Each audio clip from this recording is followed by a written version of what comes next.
Another Bengals moment with Mo Egger.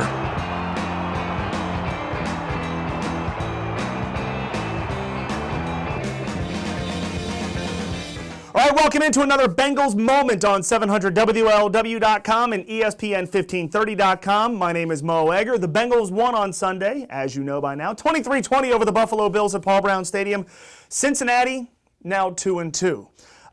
This win feels good, and it feels good because it's exactly the opposite of what we spent most of last year doing. Remember, most of last year it was, who do we blame more, the coach, the coordinator, the quarterback, the defense, Chad Ochocinco, whomever. Now instead of that, we're trying to figure out who should get the most credit. There's a lot of guys to talk about. Let's start with the quarterback.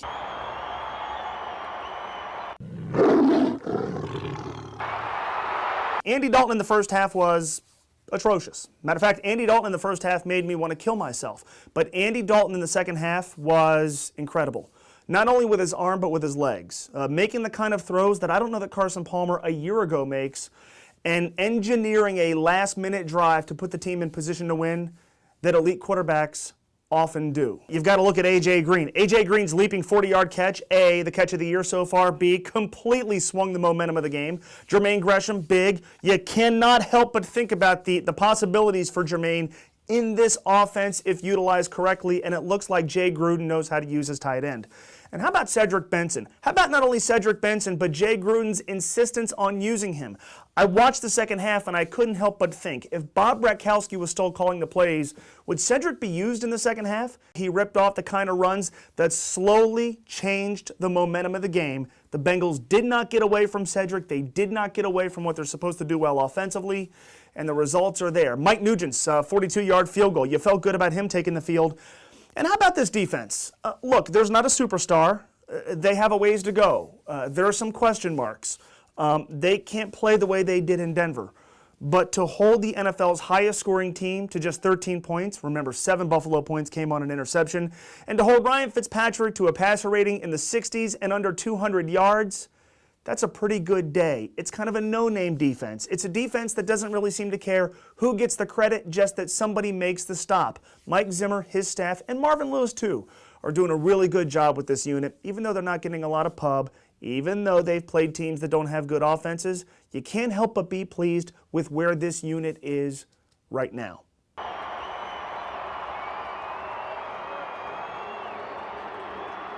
And so now the Bengals are 2-2, and I can't help but think about last year. The Bengals were also 2-2, but it's a different type of 2-2. Last year, the Bengals lost game number 4 in Cleveland, and that game, if you remember, it seemed to be foreboding. You kind of had the sense that it was going to be the beginning of a downward spiral for this team, and even though they had game 5 won, game 4 in Cleveland, where they fell to 2-2, really is when we kind of had an idea that these guys weren't as good as we thought they'd be. Now, the expectations a year ago were huge. The expectations this year, not so much. But this 2-2 feels different. There is a sense of optimism. There is a sense that these guys might be a little bit better than we thought they'd be. Now, I still think they're going to lose more games than they win. I think we're getting a little ahead of ourselves if we're talking about where they fit in the playoff picture and stuff like that.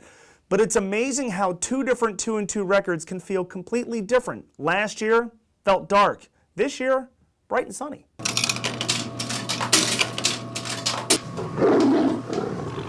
Okay, so the Bengals beat the Bills, and I know you probably didn't see it. In fact, only about 41,000 people did, and a storyline is the fact that no one's going to games at Paul Brown Stadium. Look, that's going to be the case this year. People have turned in their season tickets. They're unwilling to financially invest in this franchise, which is totally understandable, and 1 or 2 wins or a couple of good performances at the beginning of the season is unlikely to undo that. If you go to games, good for you. Enjoy. Have a good time. But stop worrying about who's not there. Stop worrying about who doesn't care about this team anymore. And if you're one of those who doesn't go to games, and if you're one of those who doesn't understand why people continue to go to Paul Brown Stadium, don't worry about it.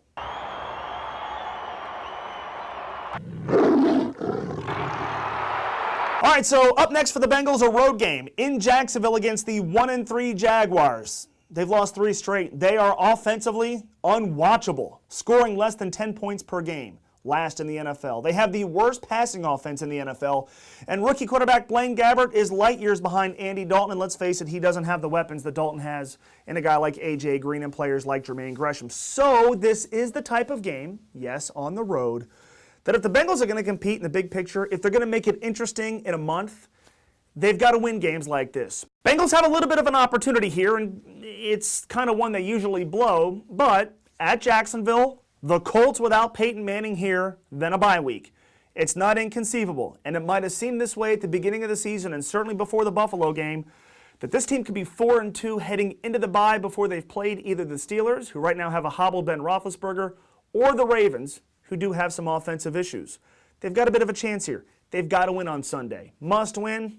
With the expectations this low, I would say not. But still, this is the kind of game they have to win. They should be able to score more than the Jaguars. This defense should be able to hold Jacksonville in check. And I'm going to go ahead and say it. I think they will. Catch more, 700WLW.com, and listen to me weekdays on ESPN 1530 starting at 3:04. And join me next week right here after the Bengals take on the Jaguars for another Bengals Moment.